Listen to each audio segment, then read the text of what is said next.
కలియుగ ప్రత్యక్ష దైవం శ్రీ వెంకటేశ్వర స్వామి వారి దివ్య ఆశీస్సులతో మా అందరివాడు మనసున్న మహారాజు రాష్ట్ర పద్మశాలి కార్పొరేషన్ డైరెక్టర్ శ్రీ నక్కా వెంకటేశ్వరరావు గారికి హృదయపూర్వక జన్మదిన మరియు సంక్రాంతి శుభాకాంక్షలు. ఇట్లు మీ Kadamuru Sai Kumar, Bodagala Sai Krishna. Welcome to MMC news.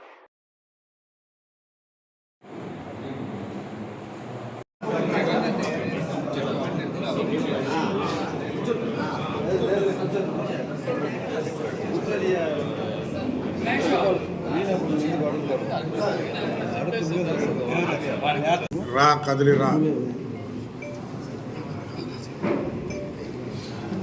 అనే ప్రోగ్రాంలో 9వ తారీఖు జరగబోయే బహిరంగ సభ తిరుపతి పార్లమెంటు 19వ తారీఖు 10 గంటలకి వెంకటగిరిలో బహిరంగ సభ జరగబోతూ ఉంది. ఆ సభకి లక్షలాది మంది తరలి వచ్చేదానికి కూడా సిద్ధంగా ఉన్నారు. ఎందుకంటే ఈ ప్రభుత్వం మీద విసిగిపోయినారు. ఆయన ఎంతమంది పిల్లలుంటే అంతమందికి అమ్మఒడి ఇస్తానడం, ఈరోజు ఒక్కరికైనా చెప్పడం, అదేవిధంగా యువతను కూడా మోసం చేయడం, యువతకి ఉద్యోగ అవకాశాలు ఇస్తానని చెప్పి ఈ రోజుకి ఒక ఉద్యోగం కూడా లేదు, టైం కూడా అయిపోవచ్చింది. ఇలాంటివి ఎన్నో చెప్పాడు. అబద్ధాలు కోరికలని చెప్పి అబద్ధాలని చెప్పి ఈరోజు ప్రభుత్వంలోకి వచ్చి మళ్ళా కూడా అదే చెప్పి మళ్ళా ప్రభుత్వం రావాలని చూస్తున్నాడు. ఆ మాటలు ఈరోజు ప్రజలు నమ్మే పరిస్థితులు లేరు. ఖచ్చితంగా రేపు తెలుగుదేశం ప్రభుత్వం వస్తుంది. వచ్చిన తర్వాతనే ఈ రాష్ట్రానికి కూడా దశ సుభిక్షంగా ఉండాలంటే తెలుగుదేశం ప్రభుత్వం ఉండాలి, చంద్రబాబు నాయుడు ముఖ్యమంత్రిగా ఉండాలని చెప్పేసి ప్రజలే కోరుకుంటున్నారు. అందుకని ఎప్పుడెప్పుడు వస్తాడా ఆయన స్పీచ్ వినాలనేది ప్రజల్లో ఉంది. అది 19వ తారీఖు 10 గంటలకి జరుగుతుందని చెప్పని కూడా తెలియజేస్తూ అందరూ కూడా చుట్టుపక్కల ప్రాంతాలంతా కూడా వెంకటగిరి నియోజకవర్గం మరి ఈ పార్లమెంటు అందరూ కూడా తరలి రావాలని చెప్పనేసి ప్రతి ఒక్క సోదరిమణి సోదరులకు కూడా తెలియజేస్తూ ఉన్నాం. తిరుపతి పార్లమెంటు పరిధిలో ఈరోజు నియోజకవర్గ ఇన్ఛార్జీలు పెద్దలు సోమిరెడ్డి చంద్రమోహన్ రెడ్డి అన్నగారు, అదేవిధంగా కురుగుల రామకృష్ణ అన్నగారు, సుధీర్ గారు, అదేవిధంగా హేమలతమ్మ గారు, సుగుణమ్మ గారు, అదేవిధంగా పరస మన నెలవల సుబ్రహ్మణ్య గారు, అదేవిధంగా సునీల్ కుమార్ గారు, ఇంకా పెద్దలందరూ కూడా ఇన్ఛార్జీలతో పాటు పార్టీ రాష్ట్ర నాయకులు, అదేవిధంగా జిల్లా నాయకులు అందరూ కూడా రావడం జరిగింది. ఈ సమావేశానికి ఈ ముఖ్య ఉద్దేశం కూడా మాధవ నాయుడు గారు జాతీయ పార్టీ ఉపాధ్యక్షులు, ఇంకా కూడా అందరూ కూడా పార్టీ శ్రేణులందరూ, అదేవిధంగా జనసేన పార్టీకి సంబంధించి అందరూ కూడా విచ్చేస్తున్నారు. భారీ ఎత్తున మీరందరూ చూస్తూ ఉన్నారు. రా కదిలి రా సభలో ప్రతి చోట కూడా భారీగా సక్సెస్ఫుల్గా అన్ని వర్గాల ప్రజలు కూడా, ఎస్సీలు కానీ, ఎస్టీలు కానీ, బీసీలు కానీ, మైనార్టీలు కానీ, అగ్రవర్ణాల్లో ఉండే పేదలందరూ కూడా ఈరోజు చంద్రబాబు నాయుడు గారే ముఖ్యమంత్రి కావాలి, ఈ రాష్ట్రంలో తెలుగుదేశం పార్టీ అధికారంలోకి వస్తేనే అన్ని వర్గాల ప్రజలు కూడా సుఖ సంతోషాలతో ఉంటారని కూడా ఈరోజు భావిస్తూ ఉన్నారు. అందుకే ఈరోజు యువత చూస్తే ఎక్కడ చూసినా కూడా నారా లోకేష్ గారి పాదయాత్ర ఏ విధంగా విజయవంతమైందో మీరు చూశారు. రాబోయే రోజుల్లో జనసేన తెలుగుదేశం పార్టీ ఖచ్చితంగా కూడా అన్ని సీట్లలో కూడా పులివిందల్లో కూడా తెలుగుదేశం పార్టీ జనసేన ఉమ్మడి అభ్యర్థి గెలవబోతా ఉన్నారు. అదేవిధంగా ఈరోజు ఏదైతే రాష్ట్రంలో నెలకొన్న పరిస్థితులు, ఒక పక్క అంగన్వాడీ వాలంటీర్స్ కానీ వీళ్ళందరూ కూడా ఏ విధంగా ఉద్యమాలు చేస్తూ ఉన్నా కూడా నిమ్మకు నీరెత్తినట్టు వ్యవహరిస్తూ ఉన్నాడు ముఖ్యమంత్రి. అంగన్వాడీకి సంబంధించి చూస్తే ఎన్నికలు అయిపోయినాక మీ వరాలు తీరుస్తామని చెప్తా ఉన్నాడు. నువ్వు చనిపోయే పరిస్థితుల్లో ఉండవు, నువ్వేంది వరాలు ఇచ్చేది ముఖ్యమంత్రి జగన్మోహన్ రెడ్డి అని ప్రశ్నిస్తా ఉన్నావు. అంటే నువ్వు చనిపోయేటప్పుడు వరాలు ఇస్తావా? నీ ప్రభుత్వం పడిపోయేటప్పుడు ఏ వరాలు ఇస్తావు నువ్వు? కాబట్టి ఇది ఎవరు నమ్మే పరిస్థితుల్లో లేరు. ఏవైతే ప్రతిపక్ష నేతగా అబద్ధాలని పదే చెప్పి ఏ విధంగా అన్ని వర్గాలని దగా చేసి మోసం చేశావో అందరూ ఈరోజు కాచుకొని ఉన్నారు. రాబోయే రోజుల్లో తెలుగుదేశం పార్టీ ఈ రాష్ట్రంలో అధికారంలోకి రాబోతా ఉంది. అదేవిధంగా ఈ ప్రాంతంలో వెంకటగిరిలో జరిగే ఈ సభ ఎక్కడా జరగని విధంగా కూడా భారీ ఎత్తున అన్ని వర్గాల ప్రజలు కూడా వచ్చి చంద్రబాబు నాయుడుకి అండగా ఉండి తెలుగుదేశం పార్టీని 7 నియోజకవర్గాల్లో కూడా విజయటంక మోగించే విధంగా అందరూ కూడా సహకరించాలని తెలుగుదేశం పార్టీ పరంగా కూడా అందరికీ విజ్ఞప్తి చేస్తాను. 19 ఉదయం రా కదిలిరా పార్లమెంట్ వైజ్ బహిరంగ సభల్లో తిరుపతి పార్లమెంట్ వెంకటగిరిలో జరుగుతుంది.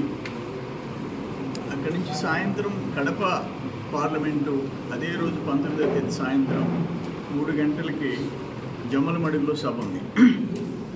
ఏంటంటే బాబు గారి సభకి లక్షల్లో జనం వస్తున్నారు. మేము కూడా ఈరోజు తిరుపతి పార్లమెంటు 7 నియోజకవర్గాల్లో ఇన్ఛార్జీలు ఇంపార్టెంట్ లీడర్స్ ఇక్కడ ఉన్నాము.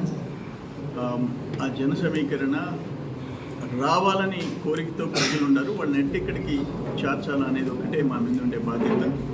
అది ఈ సభ ఉద్దేశం కూడా ఏంటంటే అనేక రోజులు మా నాయకుడు చంద్రబాబు నాయుడు గారు కేసులు కోర్టులు అని చెప్పేసి ఆఖరికి అన్యాయంగా జైల్లో పెట్టి మళ్ళీ వరుస ఆయన జైల్లో నుంచి బయట వస్తే ఎదుర్కొనే దమ్ము లేక 2వ కేసు 3వ కేసు 4వ కేసులు పెట్టి ఇంత ఘోరం ఒక అతిపెద్ద ముద్దాయి భారీ దోపిడీ దేశంలో క్విడ్ ప్రో కో అంటే పరిచయం చేసిన ఈనాటి ముఖ్యమంత్రి ఆయన బాబు గారిని ముద్దాయిగా చేసి జైల్లో పెడితే ఆయన ఎలక్షన్ చేయాలంట. పవన్ కళ్యాణ్ కలవకూడదంట. అంటే దమ్ము లేదు అతనికి. ఒక నిజాయితీగా నువ్వు 5 ఏళ్ళు కష్టపడి పనిచేసి ఉంటే చంద్రబాబు బయట ఉంటే నీకెందుకు భయం? పవన్ కళ్యాణ్ గారు కలిస్తే నీకెందుకు భయం? సింగిల్గా రా అంటాడు. అందుకని అవన్నీ కలిపి రేపు ఇక్కడ బాబు గారు అడ్రస్ చేస్తాడు. నిన్న 3 కేసులు మీరు అరెస్ట్ చేయాలని చూశారు, న్యాయస్థానం మొట్టికాలేసింది. అదే జరగద్ది రేపు. ఇప్పుడు ఇక్కడ ఒక్కటి మీరు తీసుకునే నిర్ణయాలు ఏంటి? ల్యాండ్ టైటిల్ యాక్ట్ సిస్టమ్ ఏంటి? ఎంత దరిద్రం! ఇటువంటి ఎన్ని ల్యాండ్, శాండ్, వైన్, మైన్ ఇక్కడ క్వాలిటీ లేదు. తెల్లరాయి ఇప్పుడు కేజీఎఫ్ సినిమా చూసాం, నెంబర్ 1, కేజీఎఫ్ 2 చూసాం. కేజీఎఫ్ 3 జరుగుతుంది.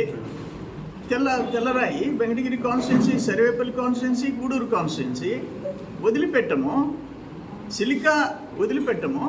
4 రోజులు చూడండి సిలికాలో ఏమో జరగబోతుందో. తెల్లరాయి వదిలిపెట్టము. నిన్న ప్రధానమంత్రికి నేను లెటర్ పెడితే, కేంద్ర మైనింగ్ మంత్రికి లెటర్ పెడితే, కేంద్ర మైనింగ్ శాఖ ప్రిన్సిపల్ సెక్రటరీకి పెడితే ఇంటర్న్ వెంటనే ప్రిన్సిపల్ సెక్రటరీ మైనింగ్ ద్వివేది గారికి ప్రైమ్ మినిస్టర్ ఆఫీస్ కేంద్రం నుంచి లెటర్ వచ్చింది, take action and report back అని. అదే జరగద్ది. ఏది ఇంత బరితెగింపు ప్రభుత్వం నిలదీస్తాం. రేపు బాబు గారు వస్తున్నారు. ఒక్కటి కూడా ఇప్పుడు నేను నెల్లూరు నుంచి వచ్చాను. ఎంత టైం పట్టిందే? గూడూరు నుంచి వెంకటగిరికి 1:15 నిమిషాల, 1.5 గంట, 1.5 అవర్స్. అసలు ఈ ప్రభుత్వం బతికుందా సచ్చిందా?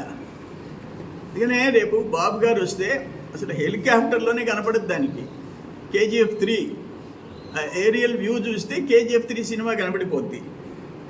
రోడ్లు అట్లే ఉన్నాయి. ఇది కొత్తగా ల్యాండ్ టైటిల్ యాక్ట్ తెచ్చాడు. అంటే భూముల కుంభకోణం ఈ 4 సంవత్సరాల 7 నెలల్లో దరిద్రం పట్టింది రాష్ట్రానికి. శాశ్వత భూ హక్కు చట్టం అని తెచ్చి నువ్వు వాళ్ళని పేదవాళ్ళని బెదిరించి 20 ఏళ్ళు దాటిన ల్యాండ్ అని చెప్పి వాళ్ళ చేత 5 లక్షలు 4 లక్షలకి అగ్రిమెంట్ చేసుకొని పర్మనెంట్ రిజిస్ట్రేషన్ చేసేసుకుంటున్నారు. దానికోసం భూ శాశ్వత హక్కు అంట. ఎవరి కోసం? వైసీపీ నాయకులు బతికే దానికోసం. ఇప్పుడు రిజిస్ట్రేషన్లో ఏదైనా డిస్ప్యూట్ వస్తే ల్యాండ్ మనం సివిల్ కోర్టుకు పోయేదానికి లేదంట. ఒక రిటైర్డ్ రెవెన్యూ ఆఫీసర్ మీకు టైటిలింగ్ రెవెన్యూ ఆఫీసర్ అంట. రిటైర్డ్ ఆఫీసర్ 15 రోజుల్లో మనం కంప్లైంట్ చేయాలి. దాటితే డిస్ట్రిక్ట్ టైటిలింగ్ రెవెన్యూ ఆఫీసర్, అది దాటితే స్టేట్ టైటిలింగ్ రెవెన్యూ ఆఫీసర్ అంట. ఆయన రిటైర్డ్ రెవెన్యూ అంట. అంటే రిటైర్డ్ రెవెన్యూ మీ కాళ్ళ కింద బతికే వాళ్ళని ఈ భూముల మీద హక్కు మాకుందా లేదా అని తెలుసుకుని తేల్చేది మీరా? మేము కోర్టుకు పోకూడదా? సివిల్ కోర్టుకు పోయేదంటే లేదంట. ఇంత ఈ రాష్ట్రంలో ఉండే భూములన్నీ దోచుకోవాలని చెప్పేసి ప్రయత్నం చేస్తున్నారు. ఇవన్నీ రేపు జరగబోయే రా కదిలిరా సభలో మీ బతుకులంతా బయట పెడతాం. ఇంత ఘోరమైన ప్రభుత్వం, దోచుకునే ప్రభుత్వం మనం ఎక్కడ చూడలే. అందుకనే ఈరోజు ఏమైపోతుంది? గోడలు దూకి పారిపోతున్నారు. నీ గవర్నమెంట్లో వెళ్ళిపోతున్నారు ఎమ్మెల్యేలు, ఎంపీలు, మంత్రులు దండాలు పెట్టేసే పరిస్థితి వచ్చింది. ఇటువంటిది ఎక్కడన్నా మనం చూసామా? ఈరోజు తెలుగుదేశం జనసేన కలిస్తే స్వీప్ చేయబోతున్నాం. దానికి నువ్వు వేసే ఎత్తులన్నిటికీ పై ఎత్తులు వేస్తాం.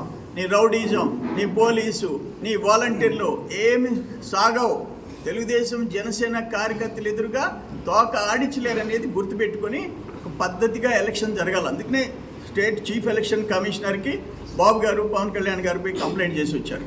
వాళ్ళు కూడా స్ట్రిక్ట్గా ఐఏఎస్, ఐపీఎస్లు ఎవరైనా సరే తోకాడిస్తే జాగ్రత్త అని చెప్పేసి వార్నింగ్ ఇచ్చారు. ఫెయిర్ ఎలక్షన్ జరిగేంత వరకు రాజీ పడకుండా చేస్తాం. భారీ మెజారిటీతో మళ్ళీ మేము అధికారంలోకి వస్తాం. ఈ రాష్ట్రాన్ని గాడిన పెట్టగలిగిన నాయకుడు ఎవరైనా ఉన్నారంటే ఓన్లీ చంద్రబాబు నాయుడు. అందుకని రేపు సభ మా అంచనాలు అయితే మోర్ దెన్ 1,25,000 నుండి 1.5 లక్ష దాకా ఎక్స్పెక్ట్ చేస్తున్నాము. అయితే ఉండే రోడ్లు చూస్తే ఎంత దరిద్రంగా ఉన్నాయి. అసలు గవర్నమెంట్ ఒకటి బతికుందా లేదా మాకు అర్థం కాని పరిస్థితి. అయినా భారీగా సభ మాత్రం జయప్రదం చేసేదానికి అన్ని ఏర్పాటు చేస్తాం. జగన్మోహన్ రెడ్డి బాబు గారిని లోపల పెట్టి ఒక పిరికి బందా ఎలక్షన్ చేయాలనుకున్నాడు. న్యాయస్థానాలు ఉన్నాయి కదా, అందుకని నిన్న 3 కేసుల్లో నాట్ టు అరెస్ట్ అని ఇచ్చేసేసి ఇంకా ఆయన ఆటలు సాగవని అనేది మొన్న తీర్పుతో డిసైడ్ అయింది. కలం మీది, కృషి మాది. స్థలమైన, ఇల్లైనా ఖచ్చితమైన నమ్మకం మేఘనా కన్స్ట్రక్షన్ అండ్ బిల్డర్స్. మార్కెట్ లో అతి తక్కువ ధరలకే నిర్ణీత సమయంలో 100% వాస్తుతో ఇంజనీర్ల పర్యవేక్షణలో అనుభవజ్ఞులైన తాపీ మేస్త్రీలచే నెంబర్ 1 క్వాలిటీ హౌస్ మెటీరియల్స్ తో మీరు కోరుకునే విధంగా ఇంటి నిర్మాణములు చేపట్టబడును. అన్ని ప్రాంతాల్లో ఇల్లు స్థలాలు అమ్మబడును మరియు కొనబడును. ఇల్లు కట్టుకోదలిచిన వారికి ఇంజనీరింగ్ ప్లాన్ మీరు కోరిన విధంగా ఉచితంగా చేసి ఇవ్వబడును. Proprietor Jampala Prakash. Cell number 9493730777. ఇట్లు మేఘనా consultancy. Srivari real estate marketing private limited వారి సరికొత్త వెంచర్ ఎలైట్ గార్డెన్ సిటీ శరవేగంగా అభివృద్ధి చెందుతున్న ముతుకూర్ రోడ్, కాకుపల్లి దగ్గర అన్ని వసతులతో ముస్తాబైన వెంచర్ ఎలైట్ గార్డెన్ సిటీ. 100% వాస్తు, 100% క్లియర్ డాక్యుమెంట్స్ మరియు టైటిల్, నివాస గృహముల మధ్య గల వెంచర్. మంచినీటి సౌకర్యం, ఇరువైపుల ప్లాంటేషన్ మరియు డ్రైనేజీ సౌకర్యం కలదు. ఎడ్యుకేషన్ హబ్ కు అతి దగ్గరలో గల వెంచర్. బ్యాంక్ లోన్ సౌకర్యం కలదు. ఫ్లాట్ కొన్న వెంటనే ఇల్లు నిర్మించుకునే సదవకాశం. బుకింగ్స్ కొరకు సంప్రదించండి. Srivari real estate marketing private limited, Sridhar's Krishna towers, 3వ floor, Annamayya circle, mini bypass, Nellore. 4784282986.